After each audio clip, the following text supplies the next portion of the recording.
우리 함께 나눌 말씀은 사도행전 9장 1절로부터 9절까지 말씀입니다. 우리 함께 읽겠습니다.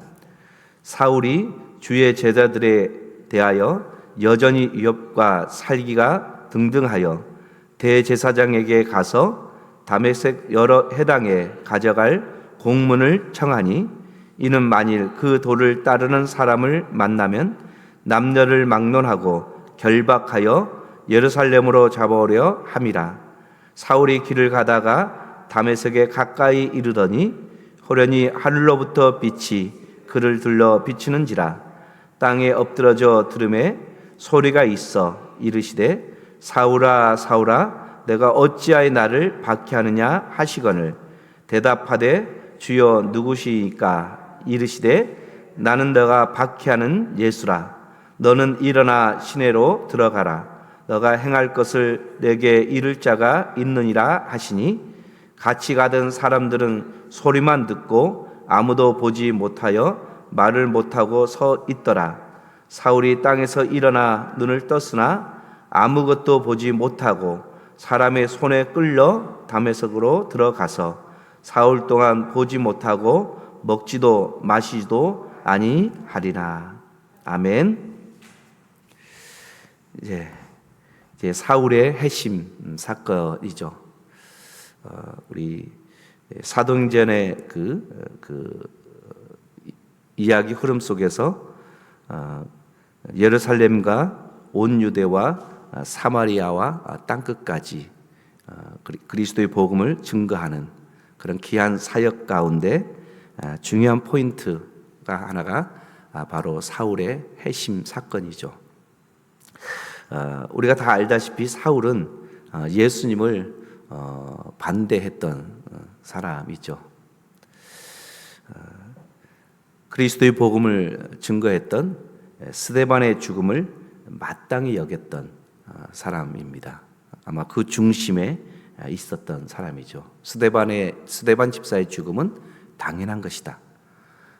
그렇게 여겼을 뿐만 아니라 오늘 1절과 2절에 보면 그 예수님의 제자들을 잡아오는 일에도 앞장섰던 그런 그 당시 아주 젊은 그런 사람이었죠.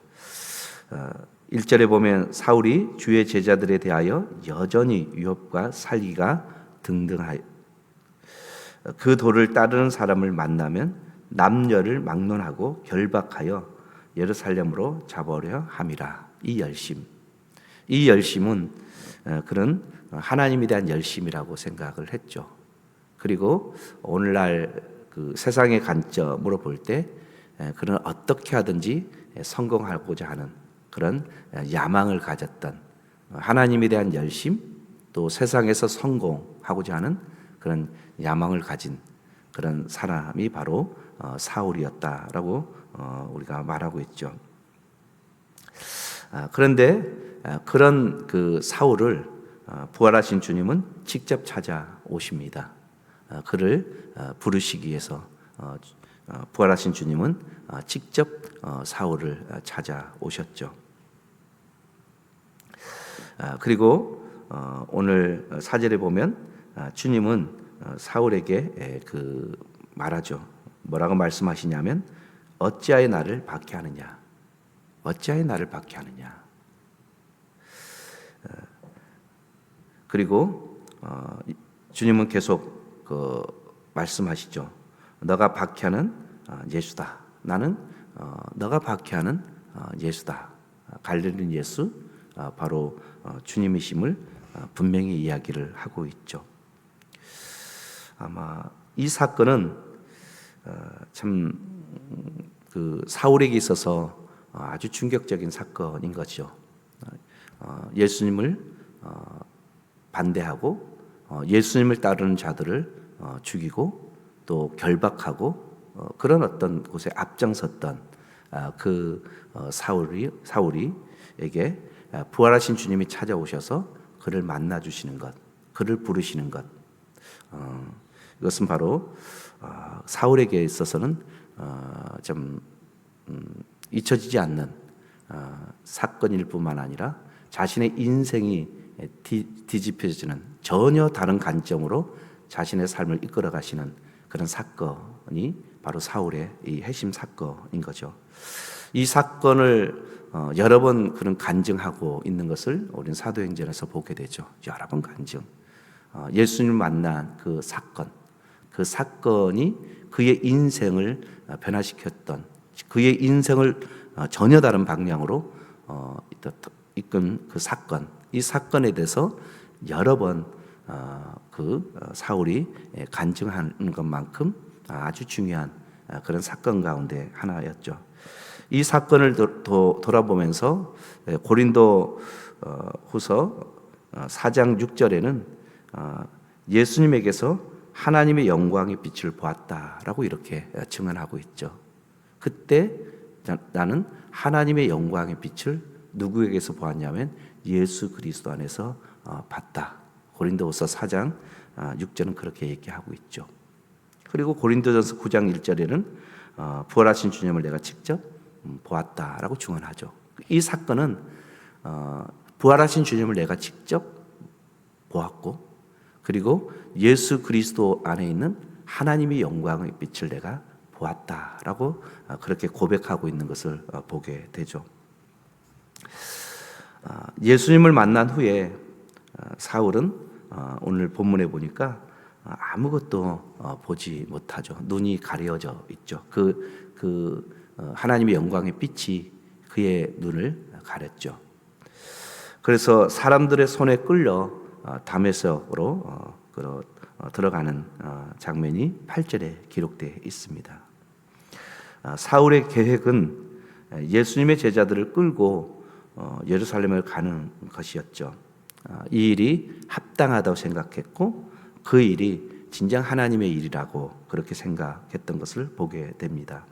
그런데 부활하신 주님의 포로가 되어 오히려 그는 제자들을 끌고 예루살렘으로 돌아가는 것이 아니라 오히려 주님의 포로가 되어져서 다메섹으로 들어가는 그런 모습을 보게 되죠. 우리는 때론 사울과 같은 마음이 있을 수 있어요. 우리가 하는 일이 하나님에 대한 열심이라고 생각하는 것이 오히려 하나님의 그 일, 교회를 오히려 힘들게 하는 요인이 될 수 있는 것. 이런 것들은 우리가 깊이 한번 묵상하고 끊임없이 우리가 하나님 앞에 내가 하는 일이 하나님 안에서 선한 것인가?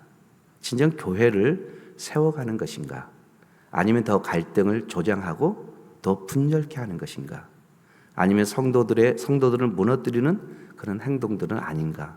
이런 것들을 우린 늘 돌아봐야 하는 것이죠. 나의 말과 나의 행동에 대해서 오히려 하나님에 대한 열심이라고 하는 나의 언어와 그런 어떤 행동이 오히려 하나님을 대적하는 또 하나님의 교회를 힘들게 하는 요인이 아닌가를 늘 돌아봐야 하는 것이죠. 사울과 같이 이런 열심이 오히려 하나님을 대적하는 것이 될 수 있었던 것을 보게 되어지죠.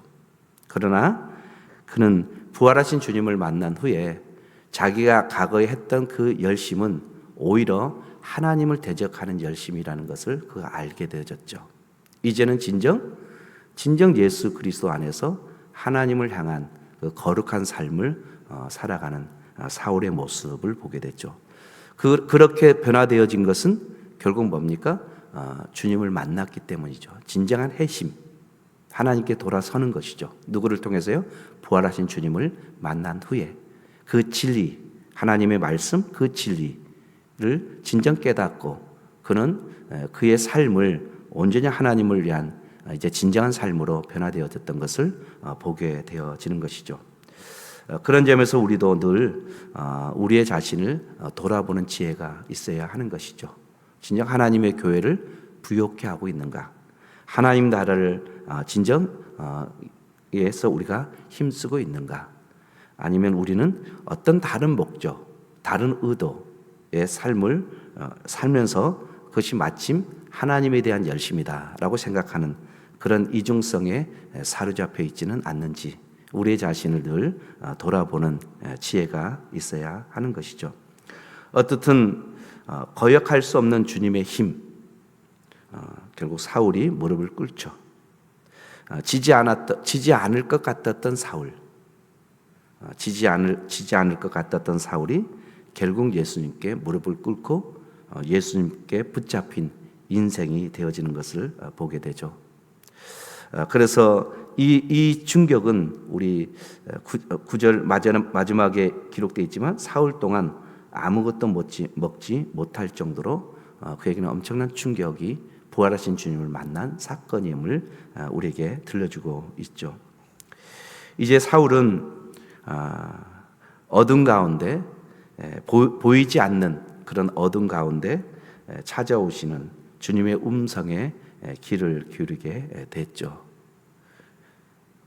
주님께 붙잡힌 종으로 주님을 위해서 살아가는 인생이 된 것입니다.